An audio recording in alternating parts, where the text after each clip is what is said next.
Regeneration. Oh shit, I'm dead.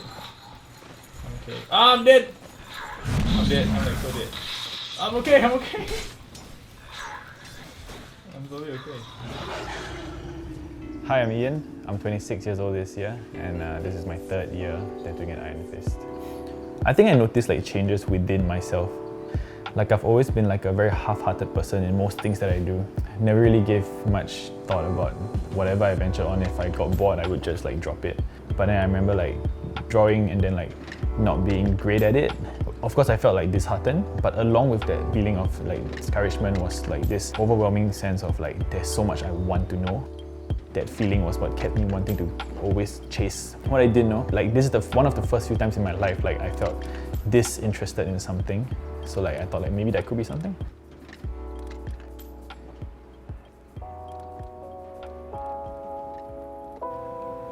I think you need to realize that tattooing is one of those things that most tattooers hold very sacred to them, and you need to give them a reason to pass it on to you.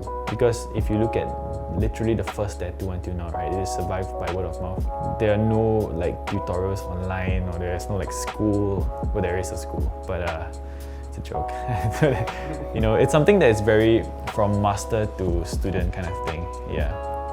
So if you want to be a student and enter the world of tattooing, you have to really firstly prove your worth. I think that's why apprenticeships are generally like known for being quite shitty, is to weed out people who aren't serious about it. But for me, what I did was, it was a 2-year thing. The first couple of months, literally all I did was come to the shop on time, mop the floor, sweep the floor, clean the windows, stock up the shelves, help everyone stock up their stuff, tear tissue, a lot of tearing tissue paper, so much tearing of paper towels, so much, man, it felt so bad for the trees. Yeah, that went on for months. We're not allowed to touch a tattoo machine even.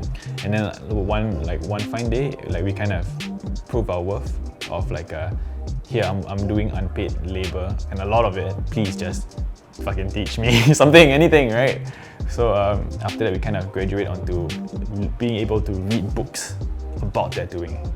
Also, like I wasn't making any money, because you don't make any money in the apprenticeship, right? I was working some like 13-hour days because I was juggling school and my apprenticeship, and also a part-time job in the morning, just trying to support the apprenticeship because I wasn't making any money.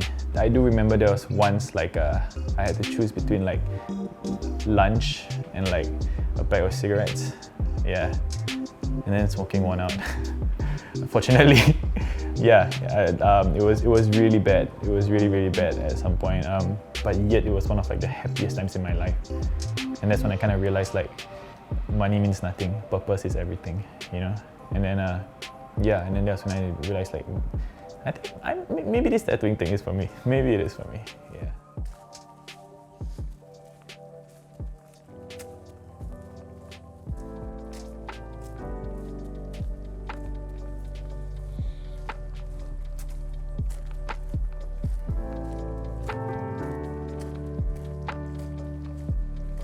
Yeah, and I can get a bit sedentary at work sometimes, being all cooped up in a studio, you know.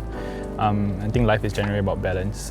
So if I'm going to spend all that time being in a somewhat claustrophobic environment, it's good to live on the other end of the spectrum from time to time, especially since like where I work is like there's no windows, you know.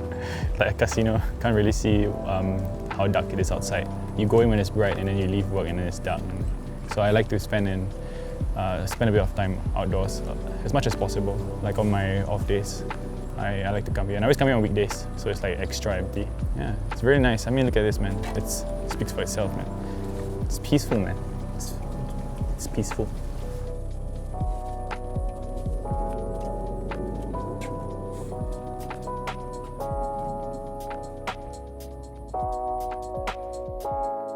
So the first step is to get used to the weight, because when people draw, right, there is no weight to a pencil or a paintbrush, you know. So a lot of the weight comes from the wrist, but with tattooing, it's very different because there's like the machine is here, so the CG is off, center of gravity is off. So it's like a dead weight above your hand. So like the first thing is to draw with a tattoo machine attached to your pencil. So that was really weird, you know. After a while, you get kind of used to the weight, and then you can't feel your fingers for weeks because they're numb. Yeah, and then you go on to practicing tattooing itself. Then the practicing of tattooing is like a whole other thing, man. I started off with tattooing fake skin. And then fake skin is never really a true representative of how skin feels, of course, because it's rubber. Skin isn't rubber, right? But that's more of getting you used to the vibration of the machine. And then after that, we move on to tattooing fruits with actual ink. For fruits, it's because you want to get used to like the curvature of something, your canvas, I guess.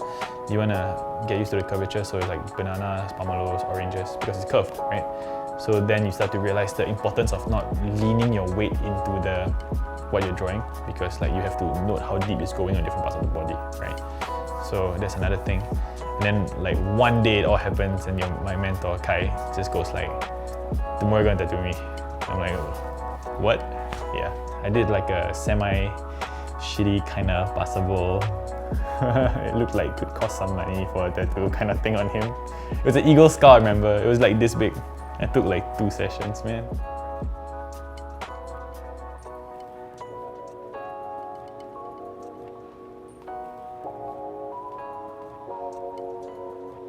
I think recently I've been trying to focus on larger scale works. The reason why I want to do large stuff is because I want to encompass more muscle groups within one piece. That way you can explore more interesting compositions within those. Like I said, the thing that separates drawing on paper from tattooing it on the body is that the body isn't flat like paper.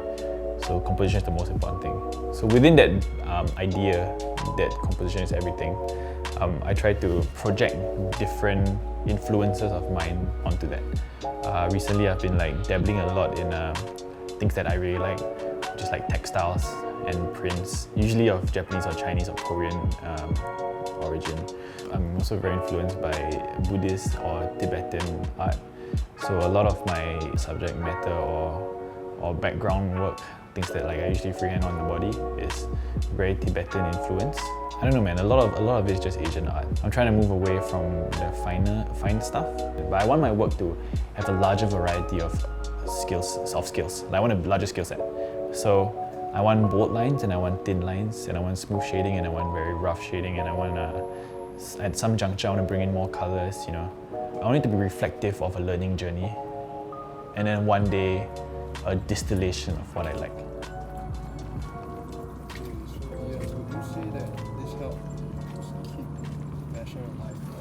Oh, most definitely, man.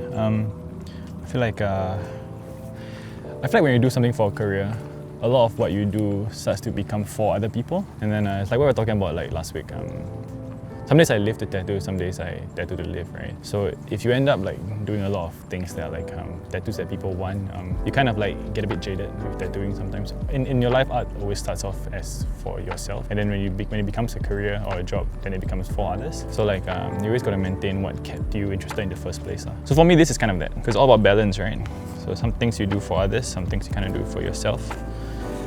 And yeah, the whole point of being here and doing shit like that is to keep it for myself. Huh? Yeah. Stuff like that.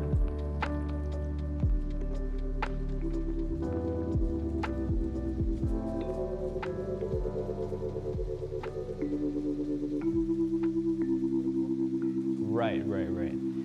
Okay, when it comes to like my philosophical approach to tattooing, I'm definitely a bit of an extremist. I don't want to like disclaim upfront that my philosophies do not have to be what people live by. It's only important to me. Like, I really could not care how other people see it as well.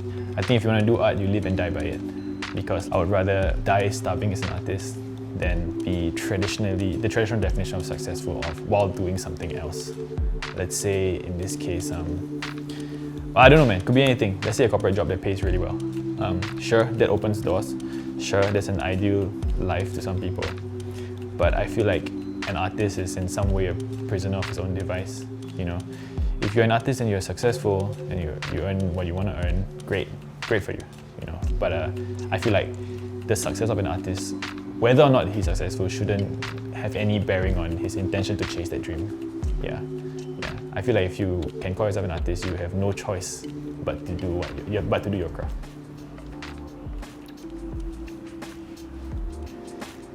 Yeah, that question, like, okay, it's harmless to answer the question, but the answer of that question shouldn't affect the decision of entering art. Get what I mean? Yeah, but if I were to be objective about it, can lah. I can eat lah. I mean, like, somebody designed the TV, you know, an artist designed the TV, and everyone's watching it. I don't know. Can eat lah. Can eat quite well actually. Unless you don't lah. Unless you don't eat well. Yeah. Please don't add that last part in. That's so douchey.